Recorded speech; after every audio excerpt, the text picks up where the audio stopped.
Provides a biblical perspective on news, including insightful interviews with elected leaders, newsmakers, and cultural experts. I want to thank you for joining us today. We have a great program coming up, but first, here are some headlines from our friends with FISM News.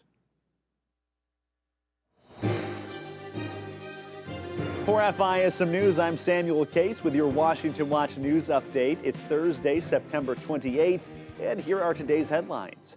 7 candidates took the stage last night for what is the second Republican primary debate. It was a heated and oftentimes chaotic event with topics ranging from the border to Ukraine.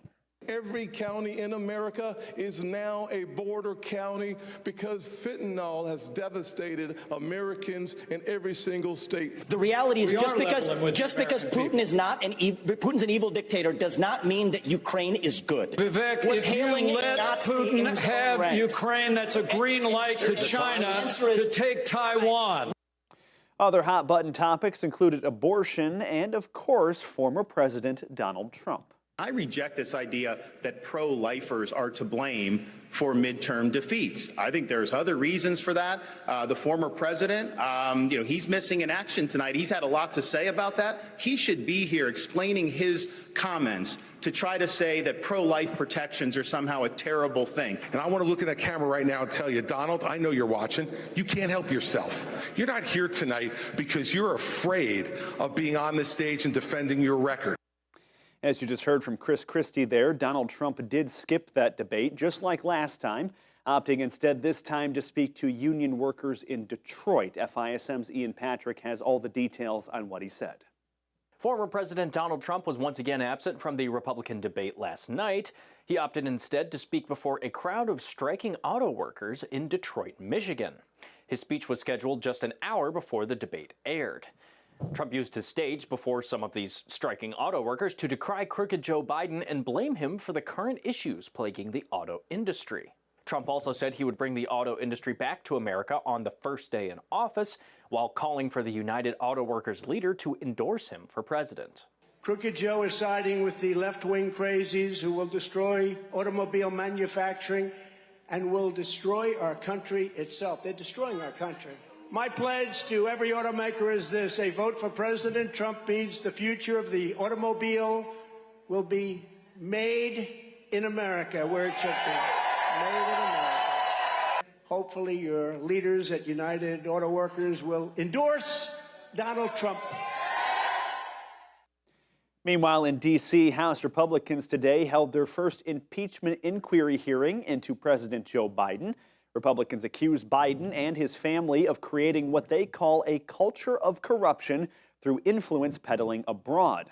Now, unsurprisingly, the hearing divided along party lines right from the get-go. Starting off, Oversight Chairman James Comer highlighted new evidence released by the Ways and Means Committee yesterday. Just this week, we uncovered 2 additional wires sent to Hunter Biden that originated in Beijing from Chinese nationals. This happened when Joe Biden was running for President of the United States, and Joe Biden's home is listed as the beneficiary address. To date, the House Oversight Committee has uncovered how the Bidens and their associates created over 20 shell companies, most of which were created when Joe Biden was vice president, and raked in over $20 million between 2014 and 2019. But Democrats, like Ranking Member Jamie Raskin, tried to portray the inquiry as nothing more than a political show, saying Congress should instead focus on the looming government shutdown. We're 62 hours away from shutting down the government of the United States of America, and Republicans are launching an impeachment drive based on a long debunked and discredited lie.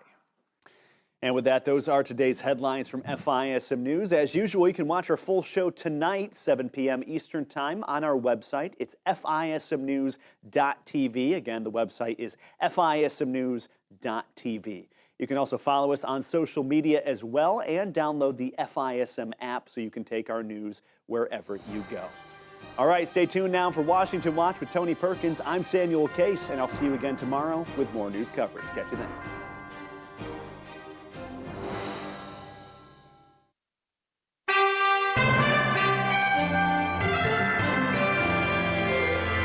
From the heart of our nation's capital, here's Family Research Council President Tony Perkins.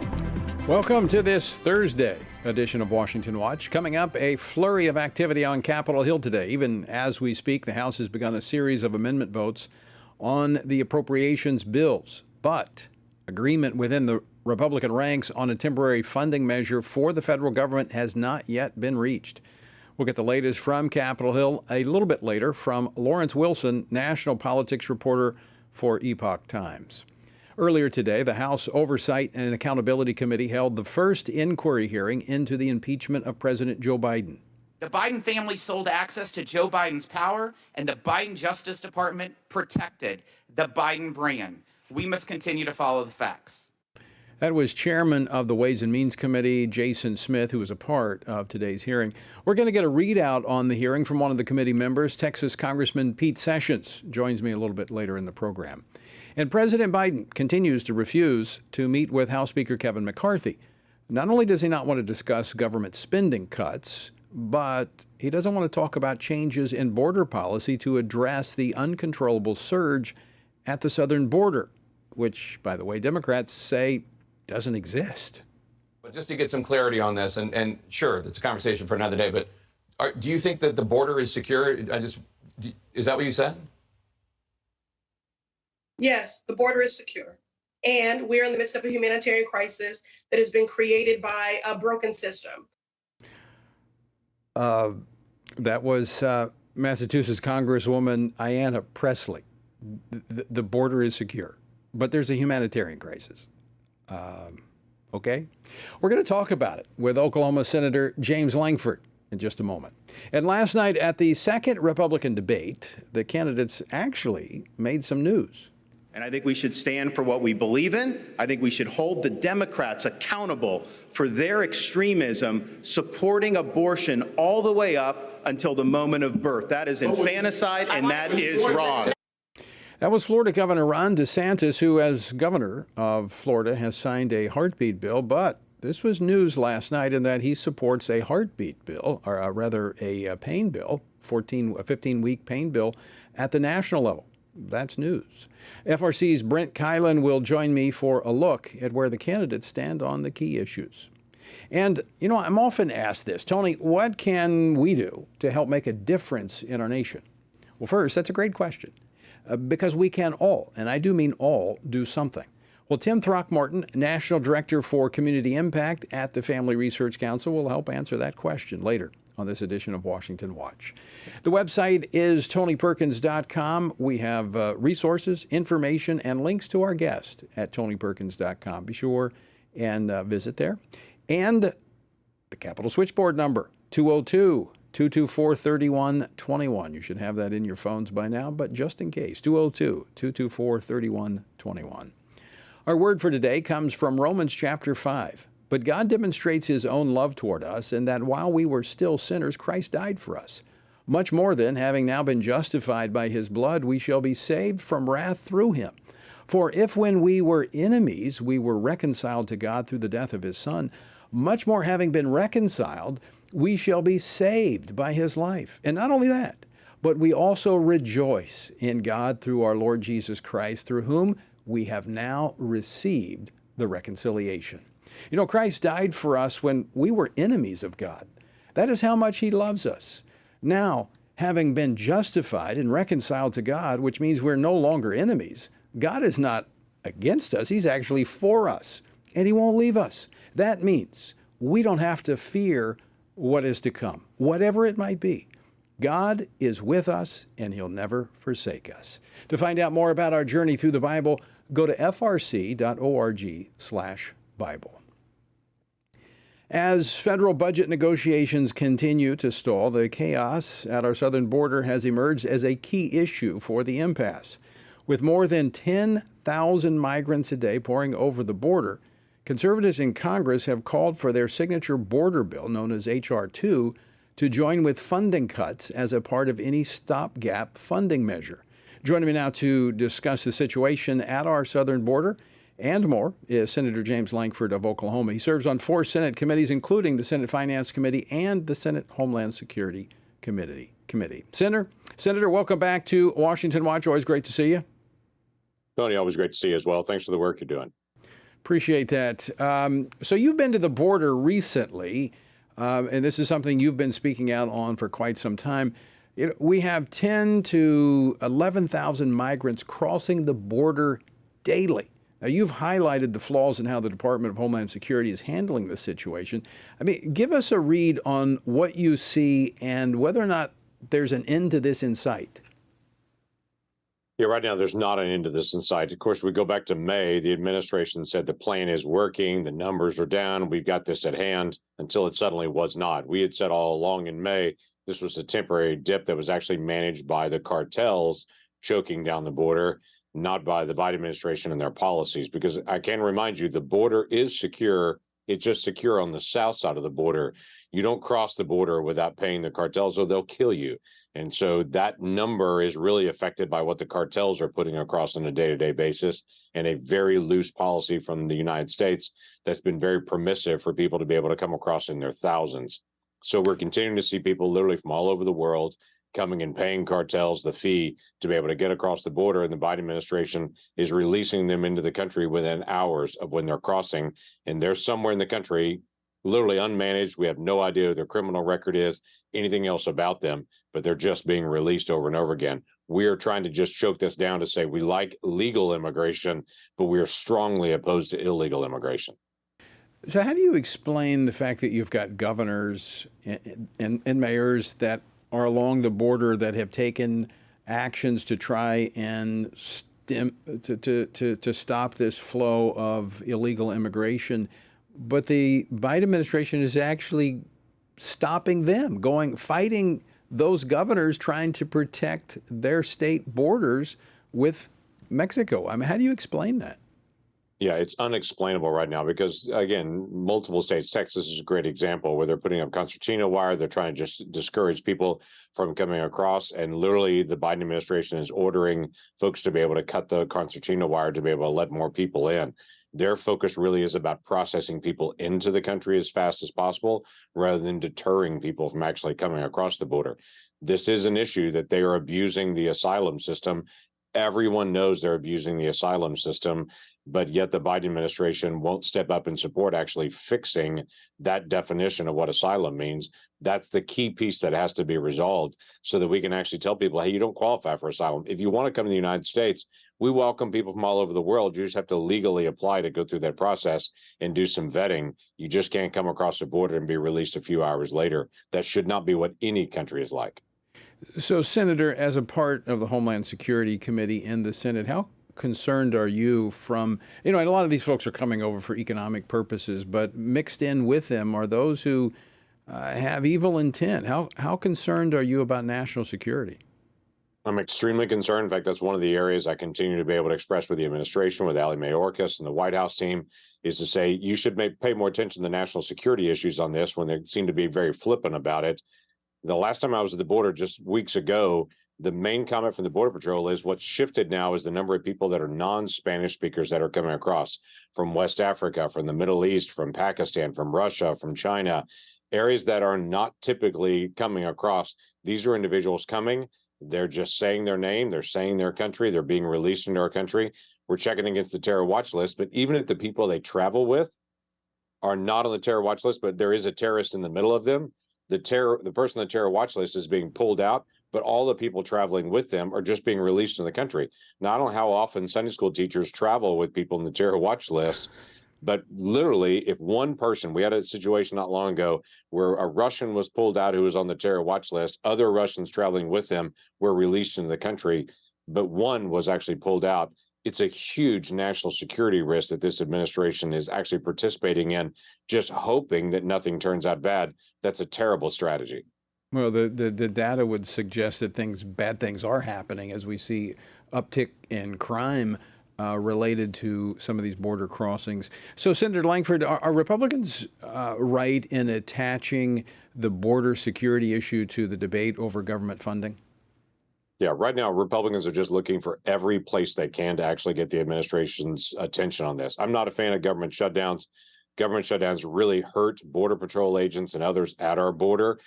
They lose their pay during that time period. They're going to lose contractors. There's all kinds of things that'll be lost for them. So let's make a really difficult job for them even harder at that point. And it'll take morale from where it already is now as low to even lower when they're not getting a check. So it is difficult for Border Patrol. We need to find other places to be able to find leverage on this. But I would tell you right now, Republicans are just asking the question, if this administration won't do anything to be able to stop the border crisis, how do we get their attention to be able to focus in on this, to just deal with things that are obvious to everyone, but they refuse to acknowledge it? I would think that the president should meet with the House Speaker. He's asked to meet to discuss government funding and the border crisis, but the president has refused to meet. Yeah. This is what Washington, D.C. is supposed to do, what the American people expect us to do. People with differing opinions in Washington, D.C., sitting down, working out our differences and trying to be able to solve problems. America doesn't have a past where just one voice gets heard and runs over everyone else. All voices are supposed to be heard. So for the president to say, I don't want to hear half of Americans that oppose me, which quite frankly is much larger than that on immigration. The vast majority of Americans disagree with the president's immigration policy. He doesn't want to hear a differing opinion on that, is counter to just basically what our republic is built on. Multiple voices sitting down, working out our differences, finding a solution and moving forward. We've got to sit down like grown-ups and actually resolve the problems here. You know, that situation has only gotten worse. And, you know, you've been here in D.C. almost as long as I have, but it's gotten worse over the last decade and a half. We don't talk to one another. We talk at each other is primarily what we see happening between the two political parties. Now, I know behind the scenes there's friendships and there's conversations, but we don't see that publicly. We need to. This is one of those areas, and for this White House in particular, they've been particularly reclusive, where the president's just not meeting with a lot of members all the time and is very limited on his schedule. That makes it much tougher to actually negotiate hard issues when you have that situation.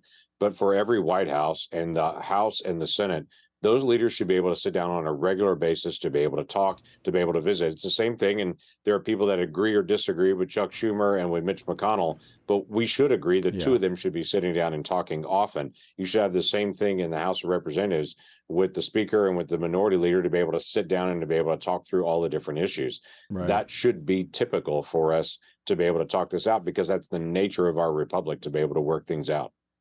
30 seconds left. By the way, nice suit that you're wearing there, Senator, and I understand that that's back to the uniform of the day. We're no longer having gym shorts and tennis shoes in the Senate chamber. You know, at least the Senate can do something. Last night, the Senate actually put back in the dress code that all Americans assumed was there and should have been there. Basic decorum shouldn't be something that we have to actually pass something in the Senate to be able to solve.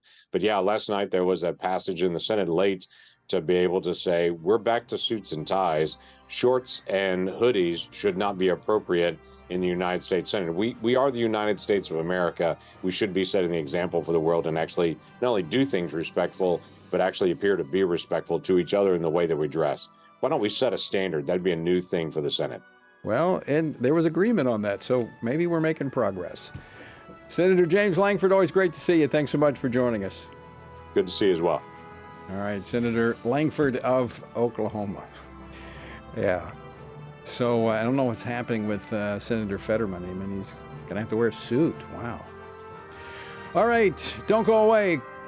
Next, Congressman Pete Sessions joins us to talk about the inquiry into impeachment. That's next.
Everything we do begins as an idea. Before there can be acts of courage, there must be the belief that some things are worth sacrificing for. Before there can be marriage, there is the idea that man should not be alone. Before there was freedom, there was the idea that individuals are created equal. It's true that all ideas have consequences, but we're less aware that all consequences are the fruit of ideas. Before there was murder, there was hate. Before there was a Holocaust, there was the belief by some people that other people are undesirable. Our beliefs determine our behavior, and our beliefs about life's biggest questions determine our worldview. Where did I come from? Who decides what is right and wrong? What happens when I die? Our answers to these questions explain why people see the world so differently. Debates about abortion are really disagreements about where life gets its value. Debates over sexuality and gender and marriage are really disagreements about whether the rules are made by us or for us. What we think of as political debates are often much more than that. They're disagreements about the purpose of our lives and the source of truth. As Christians, our goal must be to think biblically about everything. Our goal is to help you see beyond red and blue, left and right, to see the battle of ideas at the root of it all. Our goal is to equip Christians with a biblical worldview and help them advance and defend the faith in their families, communities, and the public square. Cultural renewal doesn't begin with campaigns and elections. It begins with individuals turning from lies to truth. But that won't happen if people can't recognize a lie and don't believe truth exists. We want to help you see the spiritual war behind the political war, the truth claims behind the press release, and the forest from the trees.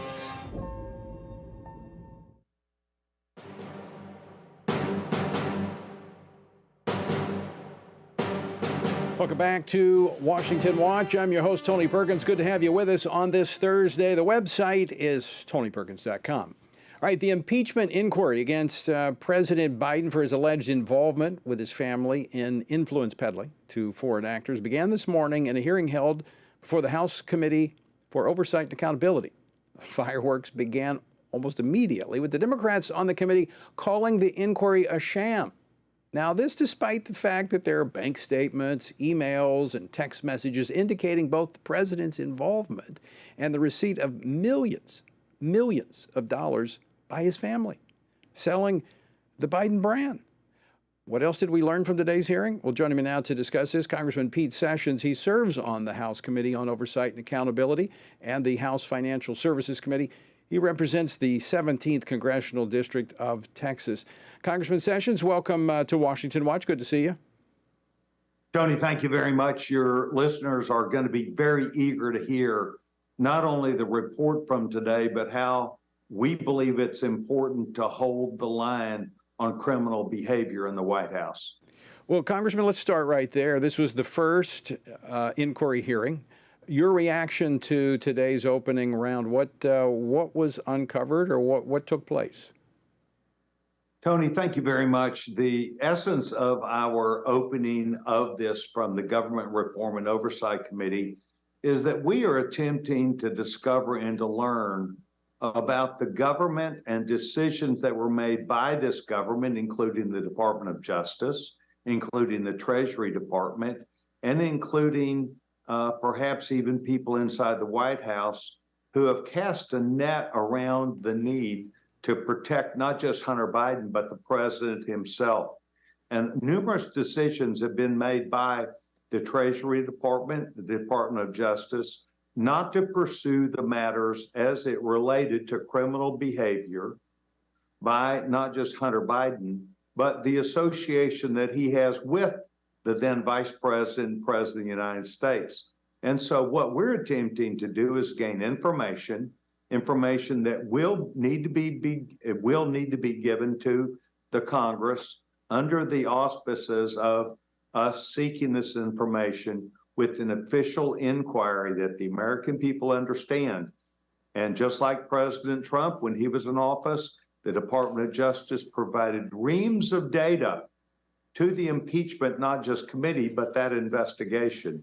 And this is what we have been fighting about for the last 9 months, to receive information about questions that the Department of Justice, the IRS, and Department of Treasury are engaged in about how they followed the leads and information, not just related to Hunter Biden's laptop, but actually trails that would be done under normal criminal investigation. Congressman, I watched your questioning, and it was along those lines of the role of government and what the IRS, what DOJ. And you know a little bit about that. Your father was the director of the FBI years ago, so you've been around this for a while.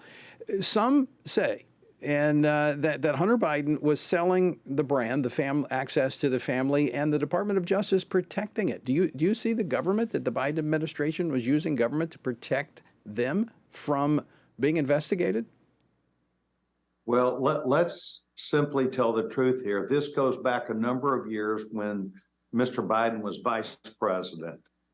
And then the money that has flowed that came through in bank transactions that were really uncovered only in the last 2 years.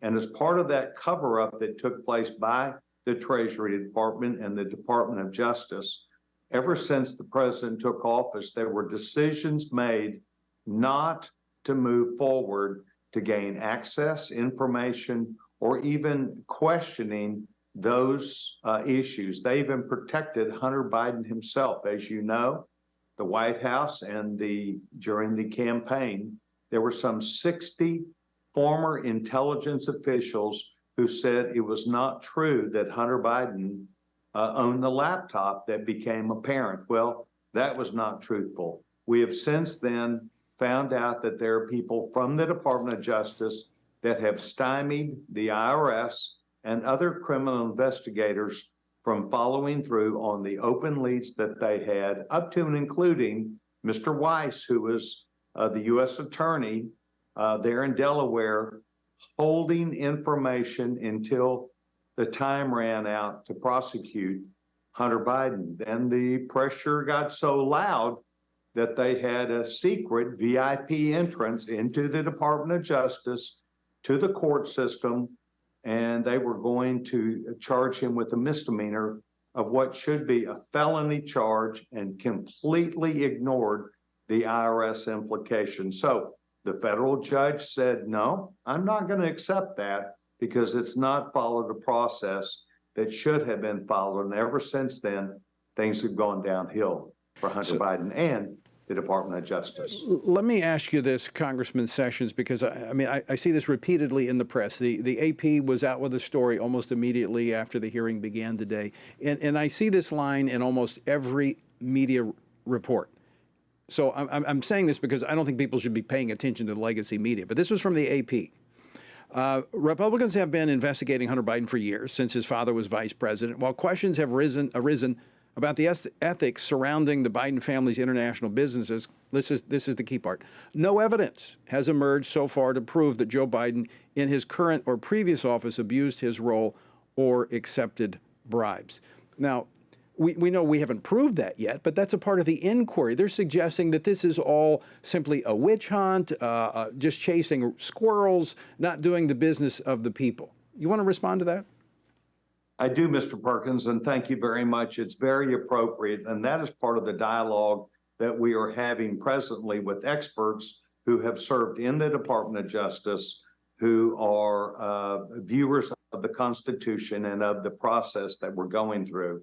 The bottom line is that the Department of Justice blocked frontline investigators, criminal investigators, from knowing more about the source of the money, of investigating and asking questions of people, and perhaps even up to and including making sure that Hunter Biden and his lawyers knew ahead of time what to claim, what to wait for, and what sweetheart deal would be involved. Right. But the bottom line is that these investigators were precluded by the Department of Justice of figuring out who the big guy was, right, and where he was located when Hunter Biden made many of these statements. And that's why the inquiry is justified. Even Jonathan Turley said it rises to the level of an inquiry. Congressman, we got to leave it there. We're out of time. Thanks so much for joining us. Good to see you. Folks, stick around. We're coming back with more after this.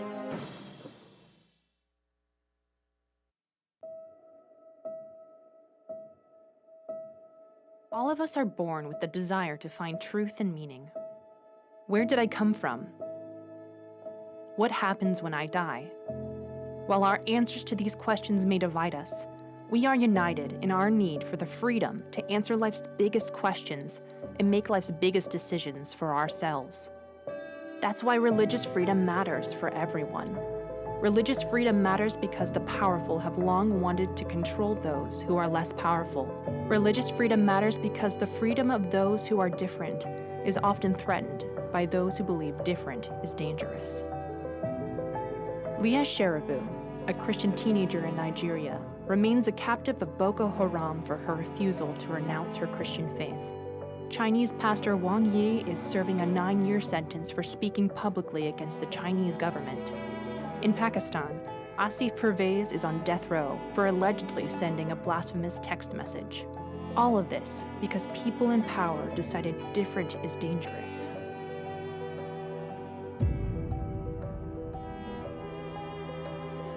At the Center for Religious Liberty at Family Research Council, we promote religious freedom for everyone because the only alternative is religious freedom for no one. We encourage Americans and the American government to engage and advocate for the persecuted, and they do. We work every day to bring good news to the afflicted, to proclaim liberty to captives and freedom to prisoners. We do it because that's what Jesus does. We work to give freedom to others because we ourselves have been set free.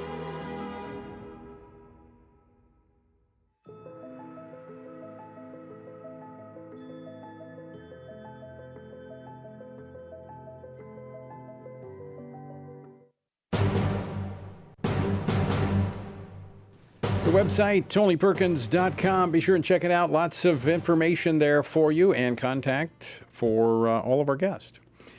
The House of Representatives, they're actually voting now. As I mentioned at the top of the program, they're going through a series of amendment votes and may get to one of the underlying appropriations bills tonight. They're going to be working again late tonight. But behind the scenes, the House leadership continues to try and pull together agreement among Republicans for a temporary funding bill. But so far, not coming together for him. Joining me now with an update from Capitol Hill is Epoch Times national politics reporter Lawrence Wilson. Lawrence, welcome back to Washington Watch. Thank you. Great to be here. So I know you've been tracking this all week. Everybody's kind of waiting to see if we get something before Saturday night. What's the latest you're hearing? Well, it's a lot of incremental, slow progress today on Capitol Hill. You know, the Republicans in the House are putting forward these several appropriations bills. Speaker McCarthy seems to want to do that before bringing a continuing funding resolution. I think the idea is to gain some momentum so that if he can show progress there, show the fiscal hardliners in his caucus that he's actually using the process, he's going to let them get their votes on the remaining bills. Maybe then he'll have an easier time getting that continuing resolution passed. That kind of hit a snag today as one of the bills, the Agriculture or Department of Agriculture bill. Now that includes the FDA funding for both of those agencies. That includes a provision that would ban the mail order sale of mifepristone, which is an abortion-inducing drug. That's very important to many of the conservative members, pro-life members. And so that would have seemed to have been no problem with the Republican caucus, but some House moderates have objected to that. These are Republicans in swing districts. So there's a concern that voting for this rather restrictive abortion provision, according to some, would really endanger their seats in the next election. So the speaker was going to pull that vote, not vote on the ag bill, punt that till maybe after a continuing resolution was passed. But apparently, after some other objections from House members, it looks like they may go ahead with that bill tonight, and that would be an up or down vote on the agriculture bill with the mifepristone ban in there. So that's kind of up in the air. Yeah, I don't think Speaker McCarthy was that's a big issue, as you pointed out, for pro-lifers. I mean, I actually spoke with the speaker about that over the weekend, and in fact talked to some leadership today. Was in the original bill, still there, but there's some other problems with the ag bill for some of the conservatives. But you're right, there's a handful of moderates, not very many, but it doesn't take many at this point to derail one of the bills. Of course, I think you're absolutely right. They're trying to get a little momentum and buy some time, because there's still about 10 holdouts on a continuing resolution based on my conversations. So I think the speaker is trying to get as much time as he can to show momentum, show progress, but also hopeful and prayerful, I think, that some of the holdouts will come over. Yeah, and one of our reporters was able to talk with Representative Dusty Johnson, a Republican of South Dakota, yesterday, he's the chairman, as you know, of the House Main Street Caucus, and he's been involved in these negotiations with the more conservative members, the fiscally conservative group. And that was very much his thinking. If we're building some momentum, this may give us a little bit more trust with the members who are holding out, that we can bring them on board and actually get this continuing resolution passed this week. And of course, the deadline is at midnight on Saturday night. Yeah, you also you wrote about it, and I think you're absolutely right, that Senator Schumer and the Democrats advancing their own spending bill. This is an unusual tactic, as the lower chamber typically passes their version of the budget first. Where do you see that going? I mean, the speaker said ain't happening over here. Yeah, well, interestingly, the one senator, at least, Kyrsten Sinema, independent senator from Arizona, has been trying to get some provisions added to that bill that would maybe make it a little bit more acceptable to folks on the House side, including many Republicans. And she's trying to add some border defense measures to that bill in an attempt to make that package a little bit more acceptable. Mm-hmm. At the end of the day, I think the logic is nobody really wants a shutdown. Now, some members, the real fiscal conservatives, they're willing to risk it, but nobody really wants that to happen. That's when the soldiers, sailors, and Marines start going without pay and other things like that. This is not a political winner. So they're hoping that by adding a border security provision, that maybe that will just bring them on board and say, look, for 6 weeks, we'll have to bite the bullet and let's get this appropriations deal done in that time. Of course, that helps her too. She's in cycle, and Arizona is one of the states that's being overrun. Lawrence, I want to thank you for joining us. Appreciate your insights as we all track what's happening there on Capitol Hill. My pleasure, Tony. Thank you. All right. And by the way, folks, Epoch Times is a great resource for you on news and information. All right, don't go away. After the break, 7 Republican hopefuls squared off in the second GOP presidential debate. And there was one less this time. But we're going to talk about what they had to say. Don't go away. More after this.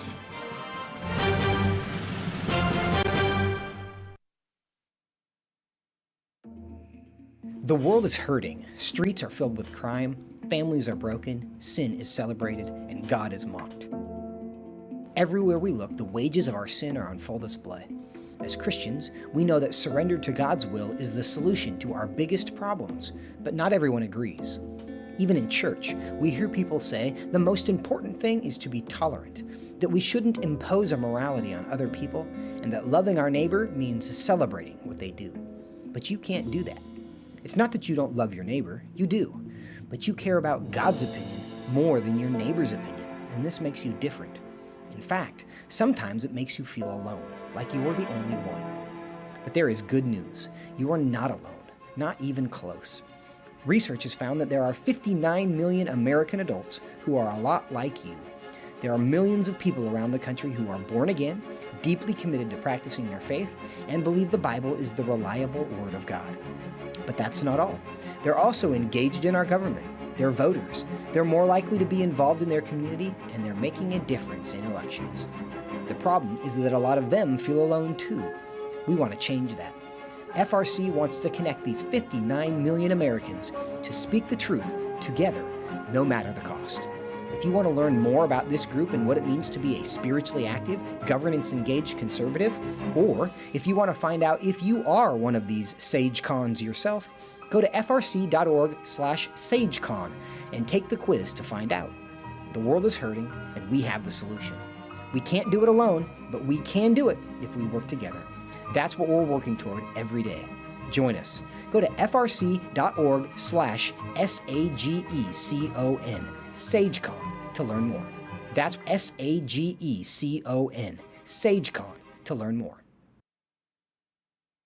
I'm often asked by people, Tony, how do you stay encouraged? How do you deal with all of the stuff in Washington, D.C., the negative policies that are attacking our faith, our family, and our freedoms? Well, you want me to let you in on the secret? It's called the Word of God. And that is why the Family Research Council embarked on Stand on the Word, a 2-year journey through the Bible. It's a chronological Bible reading plan with just 10 to 15 minutes a day. In 2 years, you will have covered the entire Bible. And to go along with this, Monday through Friday, I do a morning devotional that goes along with the reading of the day. It's all designed to encourage you on this journey because the Word of God, as the psalmist said, in my affliction, here's my comfort. Your Word gives me life. That is our source of strength. To find out more, go to tonyperkins.com or frc.org/Bible. And I invite you to join me every morning for our Stand on the Word Bible devotion. Welcome back to Washington Watch. I'm Tony Perkins, your host. Good to have you with us on this Thursday. As I said, the website, tonyperkins.com. Just want a little bit more to add to our conversation we just had with Lawrence about what's happening on Capitol Hill. I was talking with some of the leaders, Republican leaders, earlier today. They're at an impasse. There are some conservatives that just do not want to vote for temporary spending bills because that has been a problem in the past. So there's not, at present, a way forward to keep from having a government shutdown. Now, that's not the end of the world, but it's going to take them a while to get through all 12 appropriations bills. And then it has to go over to the Senate. Senate has to vote on them. So it's uncertain how this is going to unfold. This is what the request is, that we have people pray. Pray for wisdom for our leaders, that they would know what to do, they would have the courage to do the right thing, and that we would address the underlying issue here, a nation that has $33 trillion in debt, and the concern that many of those have that are not voting to continue the funding is the fact that we're looking at over $2 trillion just in this year's deficit. That's a lot of money. And it's only going to continue until we address it. So we need to pray, because at some point in time, we're going to reach that point that the debt that we have as a nation is unsustainable. I mean, we're reaching a place where, with the interest rates as they are, we're reaching a place where the amount of money we have to pay just to service our debt is supplanting so much more that our nation could do, or tax cuts that we could have. So this is a matter of prayer. It's a moral issue, but it's reflective of a nation in many ways that's lost its way. So I encourage you to pray. Well, speaking of a way forward, last night there was a Republican presidential debate. It was a primary debate. This was our second. This time there were 7 candidates, one less than last time. Asa Hutchinson from Arkansas, former Arkansas governor. I think he was voted off the island. But he didn't make the cut. Last night, though, there were some good things said. I don't know how many people were watching. Wasn't a huge crowd. But Florida Governor Ron DeSantis made strong stances for life, which was a break from, he's been very good at the state level, but his position has kind of been, this is a state issue, not a federal issue. But last night, he, along with Senator Tim Scott, said that he would support a national legislation that protects unborn children at 15 weeks when they feel pain and when they're sucking their thumb. And also, we saw candidates rejecting the narrative that blames pro-life advocates for the GOP midterm election defeats and called for conservatives to go on the offense on the life issue, letting the American people see who's extreme on this. It is the Democrats who support, they don't want to admit it, but they support abortion up until birth. Joining me now to discuss this and more is Brent Kylan, Vice President for Strategic Initiatives here at the Family Research Council. Brent, welcome back to the program. Thanks, Tony. Good to be with you. So what was your reaction to last night's Republican primary debate? Tony, I think you really hit the highlights well. There was some discussion on the life issue. We saw a little bit of that in the first Republican debate, and we got a little bit more of that in the second one last night. And the candidates who really were able to speak or had the most time to speak to it were Governor DeSantis and also Chris Christie. And DeSantis' remarks were very strong on this. As you mentioned, he said he doesn't buy into this narrative that the pro-life community should be blamed for the GOP's underperformance in 2022 in those midterms. But then what he did is he pivoted and he really went on the offense, and he talked about the extreme position of the other side. Tony, I know this is something you've talked about, we've talked about on your program, but this is something we did not see a lot of candidates do last year, which we really should have. They tried to avoid it, they stayed silent, and it really allowed the other side to shape the whole narrative. And he talked about the fact the mainstream Democrat position is abortion up until the moment of birth, and he called that infanticide, and he called that wrong. And then, as you mentioned, also kind of the big development there is he had a little exchange there with Tim Scott, who Senator Scott has been a supporter of that 15-week bill for a while, and he said he too would support that at the federal level, which was kind of a big breakthrough there on the debate stage last night. Now, also, former Vice President Mike Pence has been on the record supporting that measure as well. That's right. That's right. And so support for that really does seem to be growing. You have Vice President Pence, who has been clear on that from day one, since he announced for the presidency. You have Senator Scott, who said he would support it shortly after he announced he was going to run. Now you have Governor DeSantis also joining that group. So there's a lot of momentum there. You do have a couple candidates, even Chris Christie last night was saying he feels like this is a states' rights issue still, but the candidates saying that, many of them really aren't doing that well in the polls right now. Now, again, I need to make this very clear for our viewers and listeners that when we talk about this pain bill, this 15-week bill at the national level, that does not supplant what states have done, whether it be like Oklahoma at conception or Kentucky or Ohio, or almost 20 states that have greater restrictions like heartbeat, like Florida. So that does not supplant it. It just says at the national level, you either have to be stronger than that or that will be the threshold. Unlike the Democrats that have the Women's Health Protection Act that they've introduced, which what the vice president says this will codify Roe. What it actually does is eliminate all pro-life laws at the state level. So it is a uniform abortion till birth policy for the entire nation. That's what's being pushed by the Democratic Party. Tony, that's exactly right. We see some in the GOP pushing for this to be a states issue, leave it to the states. Nobody on the Democrat side is pushing for that as the alternative. Just like you said, their alternative really is abortion up till the moment of birth at taxpayer expense.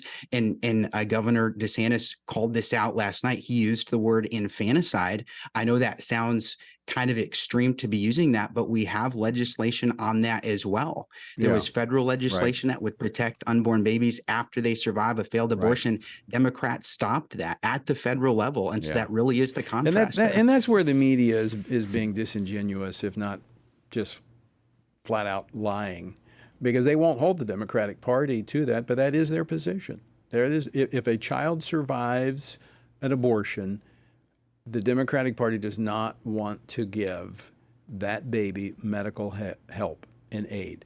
So they want that baby to die. That is infanticide.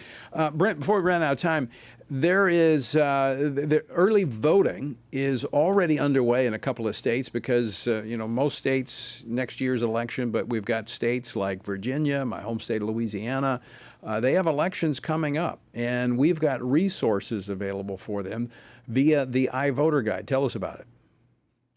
We do, Tony. We have several resources for you. I would encourage people to visit our website at frsection.org. The key resource there is that voter guide, and these cover, it depends on the state exactly how far down the ballot it will go, but in states like Virginia and Louisiana, these are covering the statewide races. These are covering the state Senate races, the state House races, some school board races, things like that. So you can find that there.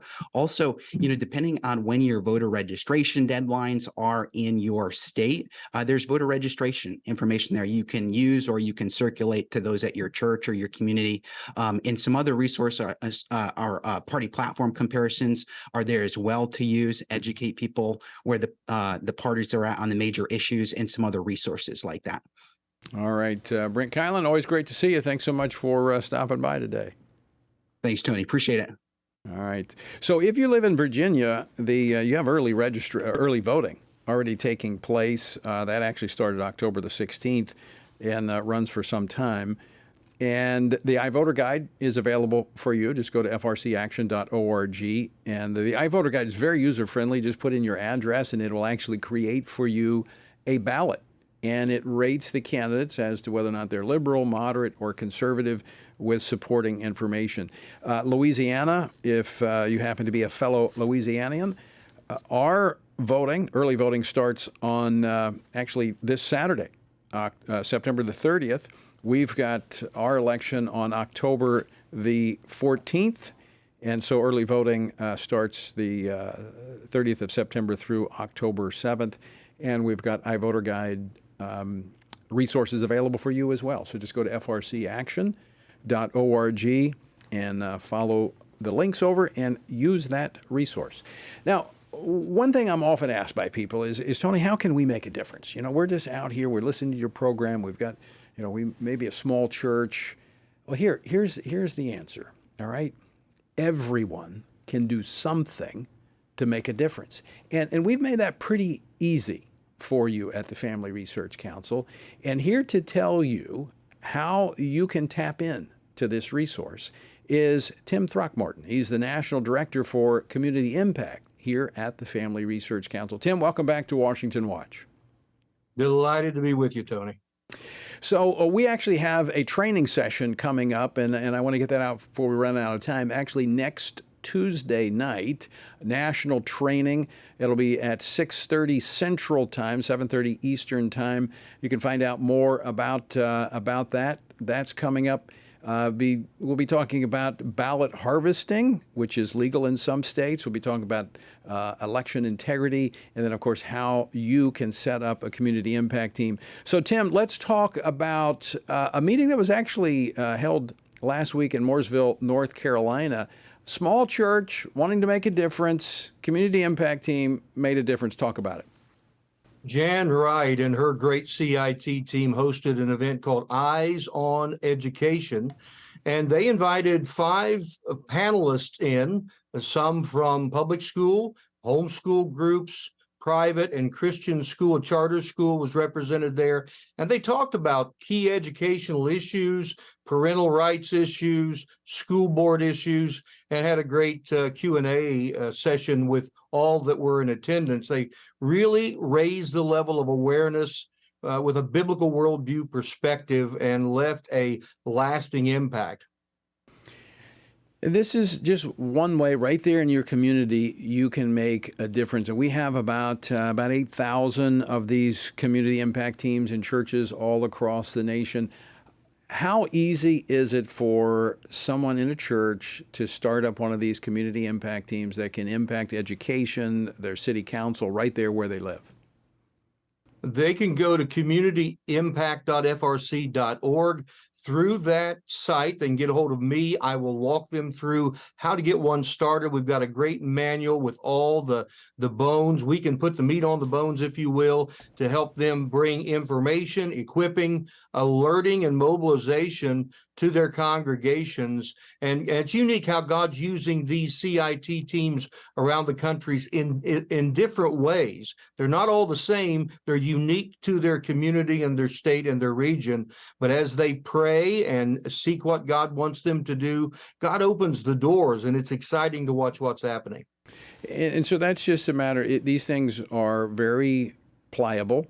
And as you said, they can be adapted to that local community so that they are able to make a difference right where they are. And this is something that you can walk them through this. It's not very difficult. It's actually quite easy to do. So it's a turnkey operation through the Community Impact Team. So talk a little bit about next Tuesday night's training session. What will be included in that and how people can find out more? Well, we would love to have folks dial in and be a part of this live from wherever they are in America. If they're in Louisiana, they can join us there on site. And we'll talk through how they can start the team, how they can build the team. And it's very simple to do, as you said, Tony. We'll give them all the tools to do that. And when it comes to bringing information, we are a great source of trusted information for churches and pastors around the country. When it comes to equipping, we can help provide some tools to help them bring their church members and their congregation into a level of awareness about the issues.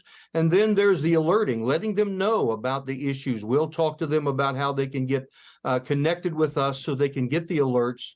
And then we'll discuss how they can mobilize. And at the Community Impact Team site, we've got some great tools that will help them. There's tools to help folks register to vote, to do a voter registration drive within their church.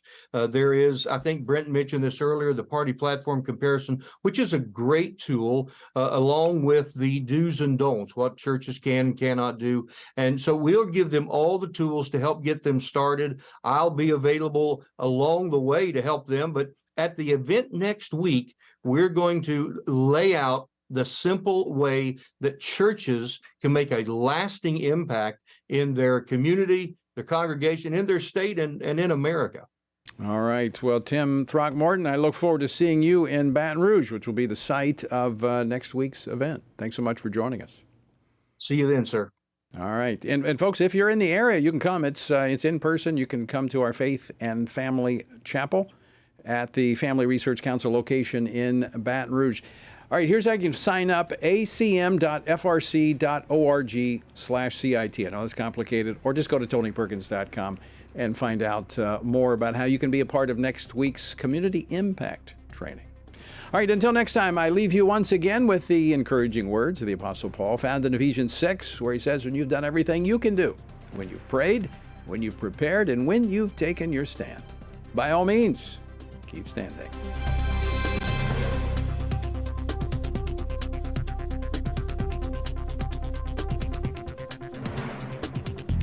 Washington Watch with Tony Perkins is brought to you by Family Research Council and is entirely listener-supported. Portions of the show discussing candidates are brought to you by Family Research Council Action. For more information on anything you've heard today, or to find out how you can partner with us in our ongoing efforts to promote faith, family, and freedom, visit tonyperkins.com. Also, to leave a comment about Washington Watch, call our watch line at 1-866-372-7234. That's 1-866-372-7234.